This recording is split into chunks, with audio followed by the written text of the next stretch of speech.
The Rings of Power Season 1, the show that many anticipated and many dreaded, has finally come to a close. And let me tell you, it was like watching a slow-motion car accident. You could not look away. Bruh. And unfortunately, I did not look away, but fortunately for you, I have compiled the top 5 reasons why The Rings of Power was absolutely terrible.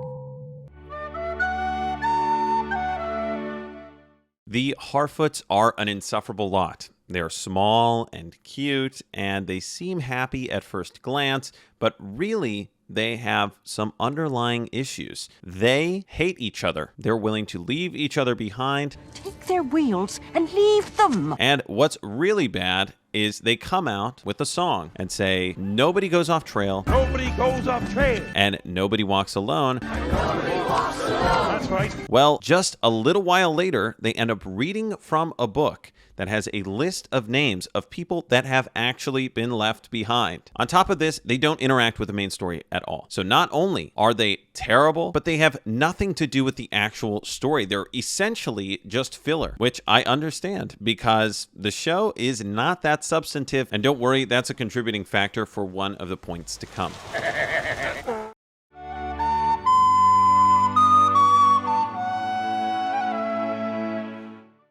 If we observe our main character, she is always right. Galadriel He's always right. She can barely talk because she's so mad and her jaw is so tight. Bruh. After 30 days, I could not believe my before and after picture, and the results are absolutely amazing. So The showrunners actually reward her character for treating everyone like shit by making everything work out for her. She treats the men she interacts with terribly. She treats Elendil like a servant. call to your gods or get out of my way. She treats Elrond like her dumb friend. I should have trusted you. It is a mistake I will not make again. She abuses Halbrand in order to get her way. In most good shows and movies, the main character is taken down a peg if they're arrogant or self-centered, and they end up moving in a positive direction, developing as a character. But Galadriel doesn't do any of that in this first season. She is convinced that she's right. Who is this mortal who speaks to me as if he has the slightest idea who I am? And I guess she just manifests being right because everything works out for her, except for, ironically, she ends up bringing Sauron to Middle-earth. We also have the Queen Regent, who is egotistical and treats everyone like trash, especially Elendil. She makes jokes about Elendil, she talks down to him. And I suppose Elendil here is a runic emperor. Petty lord, actually.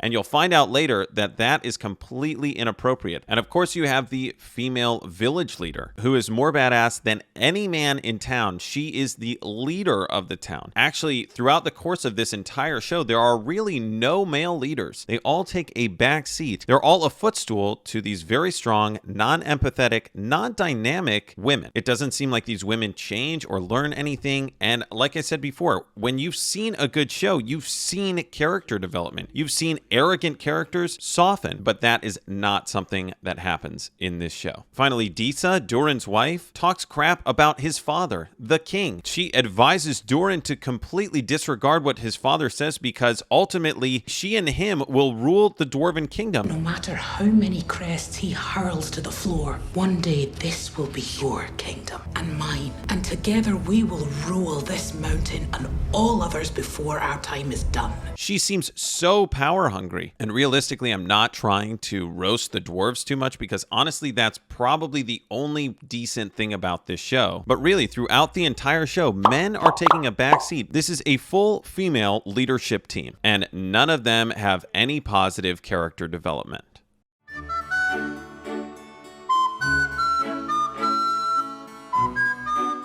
Now, you might be thinking the lore should be the primary reason why the show is bad, but trust me, I have 2 other things that are going to make your blood boil. But to focus on the lore, we have Galadriel. The whole reason why the show is even going, seemingly, is because Galadriel is on a hunt to find Sauron. And she's on a hunt to find Sauron because her brother was killed by Sauron. But according to J.R.R. Tolkien, according to the author himself, her brother was not killed by Sauron. She also doesn't command the northern armies, and she's living in Lorien with her husband and daughter. And in the show, Galadriel actually says, "Oh, my husband is dead, and it's because he didn't wear what I told him to wear." to battle. I chided him. His armor didn't fit properly. Called him a silver clam. I never saw him again after that. So yet another example of women dumping on men, except for this isn't even canon. This doesn't even make sense. The showrunners have essentially condensed down 2,000 years into whatever time frame this show happens in. Galadriel's also supposed to be incredibly perceptive,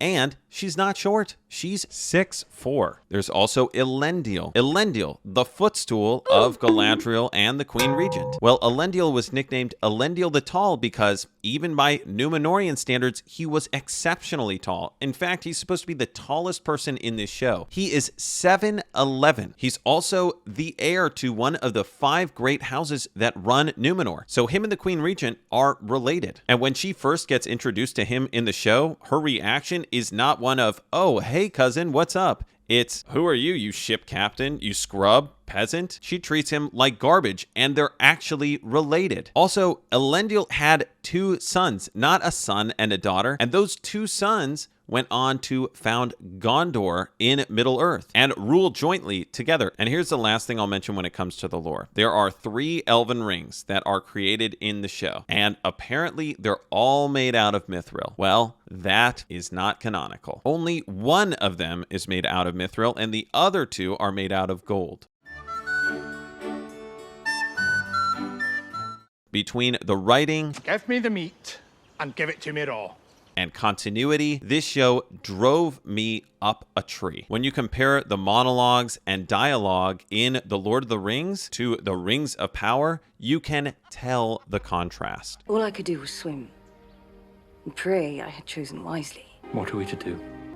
The only thing we can do, swim. So obviously the writing is terrible. Everything seems contrived. It feels like a soap opera. Everything's at the right place at the right time. Everything's planned out. People are wearing plot armor. All of the important characters are wearing plot armor. One of the drawbacks of making a prequel is, some people have to survive, which makes almost every character in the show invincible. Everyone's able to get hit by pyroclastic flow from a volcano, and they're able to survive easily, which doesn't make any sense. The female village leader got shot through the shoulder. Next day, she's up hugging people. If you've ever had an injury, you know that that's not possible. Halbrand gets a massive gash flesh wound in his abdominal region. He probably has sepsis, but he's able to get on a horse and ride to the elves for elvish medicine. And like the next day, he's up and walking around.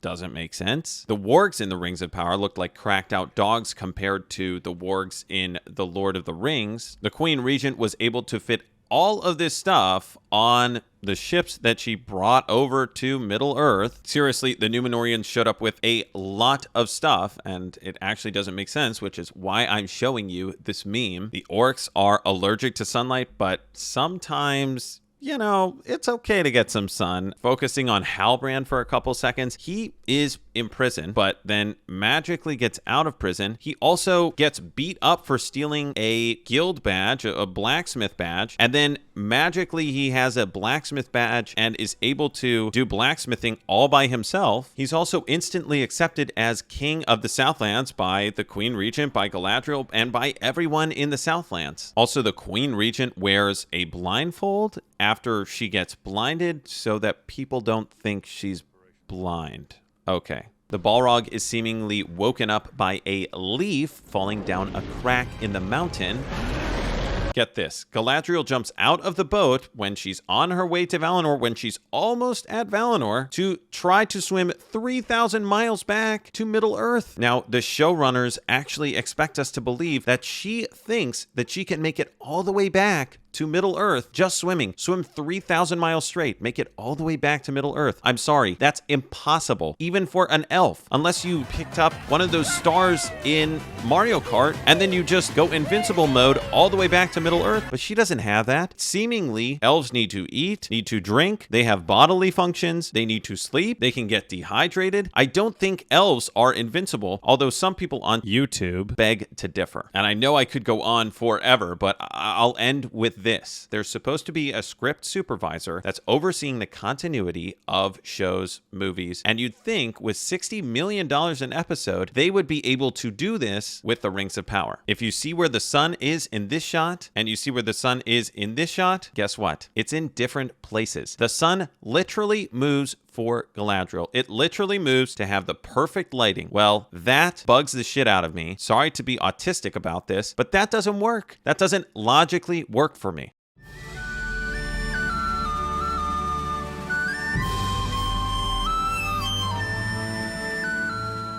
For anyone who's seen House of the Dragon, if you think about how much happened in that first episode and compare it to everything that happened in The Rings of Power, it's so much more. The Harfoots are just filler. They do not do anything to drive the story. The Southland villagers serve essentially no purpose. The only thing that happens in the show is Sauron gets delivered to Middle-earth, gets delivered to Mordor. And I guess you could also say the 3 elven rings are forged. That's it. That's all that happens. No one important dies, no one gets married, no one has kids. The only characters that really matter are Galadriel and Halbrand or Sauron. And I guess you could say Celebrimbor, Elrond, and Durin play a part, but it's really not that big. It really doesn't matter that much. And that's it. The show is boring. Most of the show is spent in Numenor dicking around, doing nothing. We get stuck following this pouty, self-righteous main character who ends up making the biggest mistake in the show. She brings Sauron back to Middle-earth. That's all that happens. So unfortunately, as a diehard Lord of the Rings fan, I entirely despised this show. This show is not allowed to have Lord of the Rings in front of it. I will never say the Lord of the Rings and then say the name of the show. I will only say the Rings of Power. This show is the Rings of Power. It's hot garbage. It's boring as all get out. And I don't think I'm going to continue watching it. But I watched the first season, so I had to do a little rant, and there you go.